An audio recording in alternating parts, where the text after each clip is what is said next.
30 जनवरी 1948, दिल्ली का बिरला हाउस। शाम के ठीक 5:17। अचानक गोलियों की आवाज आती है और पूरा देश सन्न रह जाता है। भारत के बापू गांधी जी जमीन पर गिर चुके थे। जिस इंसान ने पूरी दुनिया को अहिंसा का पाठ पढ़ाया, आज उन्हीं की प्रार्थना सभा में हत्या हो चुकी थी। पूरी दुनिया हैरान थी, पर आखिर क्यों? जवाब इतिहास की उन गहरी परतों में छिपा है, जहां एक बच्चे की देशभक्ति धीरे धीरे खूनी सनक में बदल गई। कहानी उस नफरत की जो एक थप्पड़ के बदले दूसरा गाल आगे करने की विचारधारा से शुरू हुई और 3 गोलियों पर जाकर खत्म हुई। इस कहानी की जड़ें गांधी जी से भी पुरानी हैं। हमें पीछे जाना होगा साल 1900 के उस दौर में, जब भारत आज़ादी के लिए तड़प रहा था। उस वक्त सबसे बड़ा चेहरा थे लोकमान्य बाल गंगाधर तिलक। तिलक का रास्ता साफ था, स्वराज मेरा जन्मसिद्ध अधिकार है। उन्होंने लोगों के अंदर एक योद्धा वाली भावना जगाई और दुश्मन को उसी की भाषा में जवाब देना सिखाया। इसी माहौल में 1910 में जन्म हुआ नाथूराम विनायक गोडसे का। गोडसे के घर में तिलक को भगवान की तरह माना जाता था। छोटा नाथूराम तिलक की उसी गरम दल वाली देशभक्ति को देखते हुए बड़ा हुआ। उसके मन में ये बात बैठ गई थी कि आज़ादी सिर्फ संघर्ष और ताकत से ही मिल सकती है।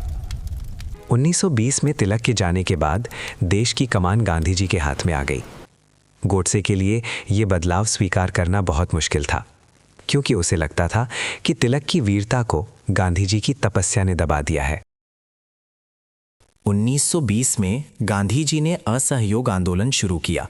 पूरा भारत सड़कों पर था और लग रहा था कि अंग्रेज अब हार मान लेंगे। लेकिन 4 फरवरी 1922 को चौरी चौरा में सब कुछ बदल गया। भीड़ ने एक पुलिस थाने को आग लगा दी, जिसमें 22 पुलिस वाले जिंदा जल गए। गांधी जी अहिंसा के पक्के समर्थक थे, इसीलिए उन्होंने दुखी होकर इतना बड़ा आंदोलन एक झटके में वापस ले लिया। पूरा देश हैरान था। सुभाष चंद्र बोस और नेहरू जैसे बड़े नेताओं को भी ये फैसला गलत लगा, लेकिन नाथूराम गोडसे जैसे युवाओं के लिए ये एक धोखा था। उसे लगा कि गांधी जी के सिद्धांत देश की आज़ादी से भी बड़े हो गए हैं। वो सोचने लगा, क्या मुट्ठी भर पुलिस वालों की मौत की वजह से करोड़ों की आज़ादी को रोकना सही था? 1930 के दशक में गोडसे की तलाश उसे आरएसएस तक ले गई। यहाँ उसने अनुशासन और संगठन की ताकत सीखी, लेकिन उसका मन अशांत था। उसकी असली मंजिल उसे मिली हिंदू महासभा और विनायक दामोदर सावरकर के रूप में। सावरकर उस वक्त रत्नागिरी में नज़रबंद थे। उनके राष्ट्रवाद के सिद्धांत ने गोडसे के दिमाग पर गहरा असर डाला। सावरकर कहते थे, अपनों का सैन्यीकरण करो और राष्ट्र का सशक्तिकरण। गोडसे को लगने लगा कि गांधी जी की अहिंसा एक खास वर्ग को मानसिक रूप से निहत्था कर रही है। सावरकर की बातों ने उसे यकीन दिला दिया कि गांधी जी का रास्ता दरअसल दूसरे पक्ष की हर नाजायज मांग के आगे झुकने का एक तरीका है।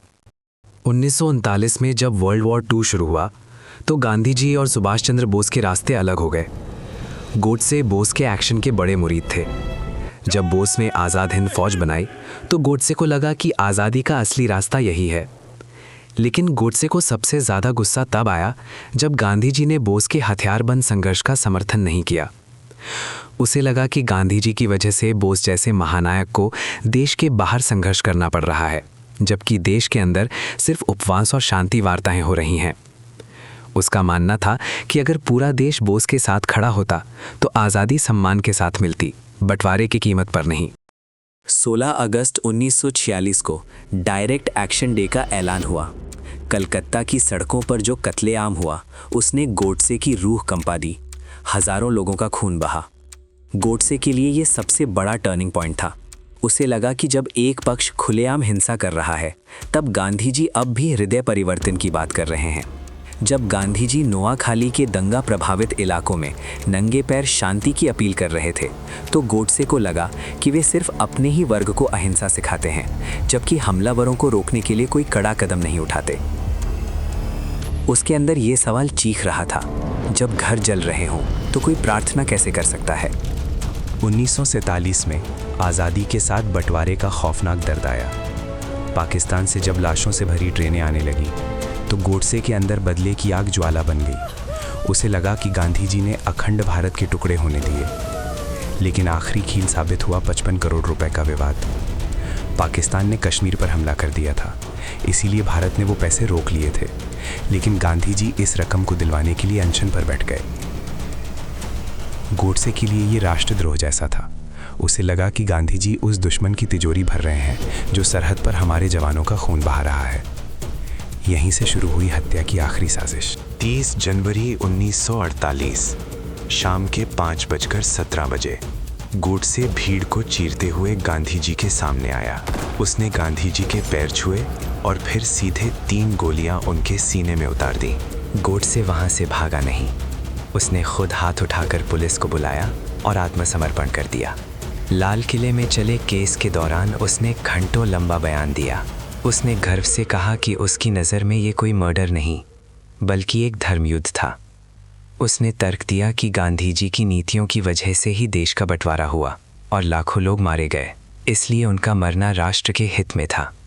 15 नवंबर 1949 को गोडसे को फांसी दे दी गई। गोडसे अंत तक अपनी विचारधारा पर अड़ा रहा। इतिहास की ये गुत्थी आज भी सुलझ नहीं पाई है। क्या गोडसे का रास्ता सही था या गांधी जी की सोच?